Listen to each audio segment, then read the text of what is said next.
Saudi আরবে অভিবাসন, শ্রম ও সীমান্ত আইনের বিরুদ্ধে অভিযান জোরদার করেছে দেশটির নিরাপত্তা বাহিনী। গত এক সপ্তাহে সৌদি অভিযানে প্রায় ২০,০০০ অবৈধ প্রবাসীকে আটক করেছে সৌদি কর্তৃপক্ষ। একই সময়ে ১৪,৮৬৭ জন অবৈধ প্রবাসীকে নিজ নিজ দেশে ফেরত পাঠানো হয়।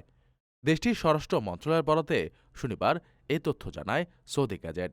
প্রতিবেদনে বলা হয়, গত ২২ জানুয়ারি থেকে ২৮ জানুয়ারি পর্যন্ত বিভিন্ন এলাকায় নিরাপত্তা বাহিনী ও সংশ্লিষ্ট সরকারি সংস্থার সমন্বয়ে পরিচালিত অভিযানে মোট ১৯,৯৭৫ জনকে গ্রেফতার করা হয়।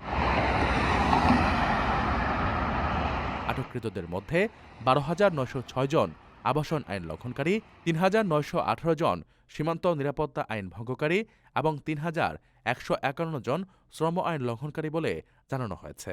গ্রেফতারের পর আইনি প্রক্রিয়ার অংশ হিসেবে ১৬,৫৯৫ জন প্রবাসীকে নিজ নিজ দেশের কূটনৈতিক মিশনে পাঠানো হয়েছে ভ্রমণ সংক্রান্ত কাগজপত্র সংগ্রহের জন্য। এছাড়া ১,৮২০ জনকে ট্রাভেল রিজার্ভেশন সম্পন্ন করার নির্দেশ দেওয়া হয়েছে। এদিকে সৌদিতে অবৈধভাবে প্রবেশের চেষ্টার সময় ১,৭১৬ জনকে আটক করা হয়েছে, আর অবৈধভাবে সৌদি ত্যাগের সময় গ্রেফতার করা হয়েছে ৪৮ জনকে।